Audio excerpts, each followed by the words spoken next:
अस्सलामुअलैकुम। उम्मीद करता हूँ आप खैरियत से होंगे।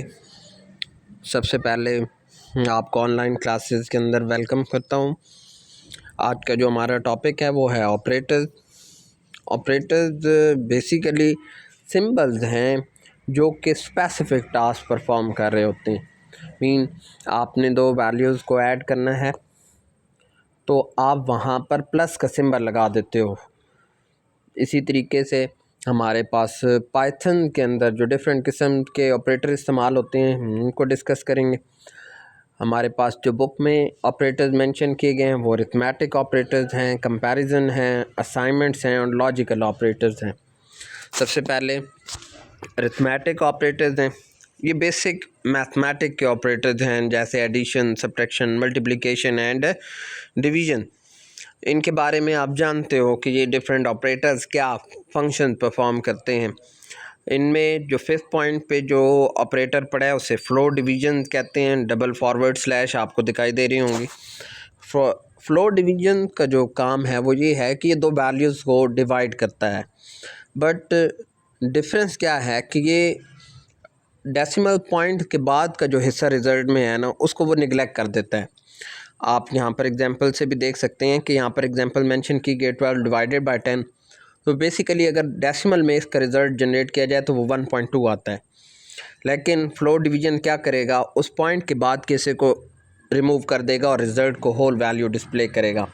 अब आपने यहाँ पर देखा भी होगा कि रिज़ल्ट में 12 डिवाइडेड बाय 10 का रिज़ल्ट जो है वो 1 शो हो रहा है, क्योंकि पॉइंट के बाद के हिस्से को निगलेक्ट कर दिया, रिमूव कर दिया। ये फ्लोर डिवीजन की वर्किंग है कि वो कैसे काम करता है।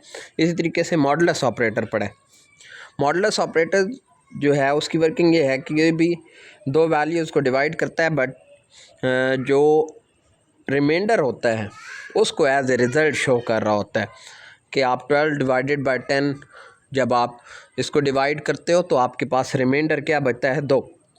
तो मॉडुलस ऑपरेटर क्या करता है, जो रिमाइंडर है उसको रिज़ल्ट के तौर पर शो कर रहा होता है। तो यहाँ पर आपके पास एग्जांपल में मेंशन है 12 मॉडुलस 10, तो उसने जो रिज़ल्ट शो किया वो सी की वैल्यू 2 शो की है, क्योंकि 2 उसका रिमाइंडर है। लास्ट वन जो ऑपरेटर है एक्सपोनेंट पावर है, तो पावर के बारे में भी आप जानते हैं। तो ये बेसिक 7 अरिथमेटिक ऑपरेटर्स हैं, जिसमें से कुछ की फंक्शनैलिटीज़ आप जानते थे और कुछ जो नहीं थी उनको मैंने एक्सप्लेन कर दिया। नेक्स्ट हमारे पास रिलेशनल ऑपरेटर्स हैं।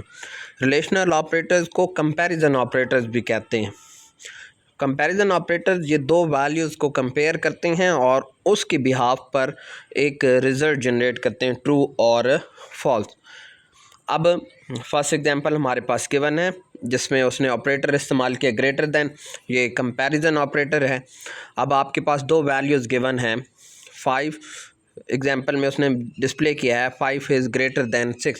तो जब हम इनको कंपेयर करते हैं तो हम देखते हैं कि 5 इज़ नॉट ग्रेटर देन 6, तो ये एक्सप्रेशन जो है ये गलत है। तो हमारे पास जो रिज़ल्ट आ रहा है वो क्या आ रहा है, वो फॉल्स है। इसी तरीके से आप सेकंड एग्जांपल में देख सकते हैं कि लेस देन का सिंबल है और उसने हमारे पास एग्जांपल में शो किया है कि 5 इज़ लेस देन 6। तो जब हम उन दोनों वैल्यूज़ को कंपेयर कर रहे होते हैं तो हम देख रहे हैं कि 5 वाकई में छोटा है किससे, 6 से। तो जो हमारा रिज़ल्ट आ रहा है वो क्या आ रहा है, ट्रू। तो जो रिलेशनल ऑपरेटर्स हैं वो क्या करते हैं कि वो उन वैल्यूज़ के बिहाफ पर एक रिज़ल्ट दे रहे होते हैं इन सेंस ऑफ ट्रू और फॉल्स। नेक्स्ट जो हमारे पास ऑपरेटर्स हैं वो लॉजिकल ऑपरेटर्स हैं। लॉजिकल ऑपरेटर्स के अंदर मल्टीपल कंडीशंस का इस्तेमाल होता है और फिर उनके बिहाफ पर आप अगेन रिज़ल्ट जनरेट कर रहे होते हो, ट्रू और फॉल्स। यहाँ पर जो हमारे पास 3 किस्म के ऑपरेटर्स हैं लॉजिकल ऑपरेटर, एंड है और नॉट है। अगर हमारे पास लॉजिकल ऑपरेटर और यूज़ हो रहा है तो और के अंदर क्या है कि हमारे पास अगर कोई सी दो कंडीशंस हैं, उनमें से अगर एक भी कंडीशन पूरी हो रही है, एक भी कंडीशन ट्रू हो रही है, तो जो हमारा रिज़ल्ट है वो ट्रू रहता है।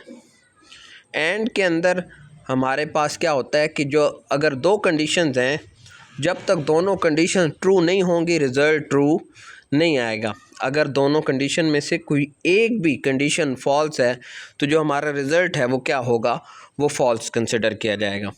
एंड के अंदर अगर दोनों ट्रू हैं तो तभी रिज़ल्ट ट्रू आएगा। और ऑपरेटर के अंदर आपकी दो कंडीशन में से अगर एक भी कंडीशन ट्रू हो जाती है तो आपका रिज़ल्ट ट्रू आएगा। और जो लास्ट नॉट ऑपरेटर है, नॉट ऑपरेटर क्या है, वो रिज़ल्ट को अपोज कर देता है कि अगर आपका रिज़ल्ट ट्रू है तो वो उसे फॉल्स कर देगा और अगर फॉल्स है तो उसको ट्रू कर देगा। नेक्स्ट हमारे पास जो ऑपरेटर्स हैं वो हैं असाइनमेंट ऑपरेटर्स। असाइनमेंट ऑपरेटर्स किसी भी वेरिएबल को कोई वैल्यू असाइन कर देते हैं। जैसे हमारे पास फर्स्ट एग्जांपल में इक्वल टू ऑपरेटर पड़ा है। इक्वल टू में आपने एग्जांपल में देखें तो ए इज़ इक्वल टू 5 है, तो इट्स मीन जो 5 वैल्यू है वो असाइन होगी किस वेरिएबल को, ए को। तो असाइनमेंट ऑपरेटर्स के ज़रिए से हम किसी भी वेरिएबल को कोई वैल्यू असाइन करते हैं। ये तो सिंपल था। आगे हमारे पास बाइनरी ऑपरेटर्स हैं जिसमें प्लस इक्वल टू का ज़िक्र हुआ है। तो इसमें क्या है कि प्लस इक्वल टू, यहाँ पर एग्जांपल में आप आ जाओगे तो आप इसको आसानी से समझ भी लेंगे। A plus equal to 1, a plus equal to 1 basically क्या है कि a is equal to a plus 1।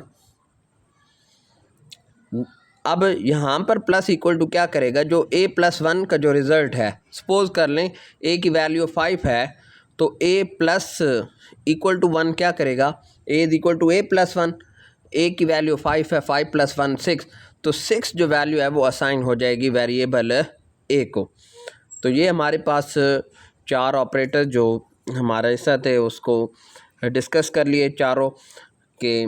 हमारे पास अरिथमेटिक ऑपरेटर्स कौन से थे, हमारे पास रिलेशनल ऑपरेटर कौन से थे जिन्हें कंपैरिजन ऑपरेटर्स भी कहते हैं, logical operators and then assignment operators. ये हमारे ऑपरेटर्स की तरतीब थी जो हमारे बुक का हिस्सा थी। अब हमारे पास हमने ऑपरेटर्स को डिस्कस किया। नेक्स्ट हमारे पास ऑपरेटर की प्रेसिडेंस होती है कि कौन से ऑपरेटर को किस ऑर्डर में हमने सॉल्व करना है।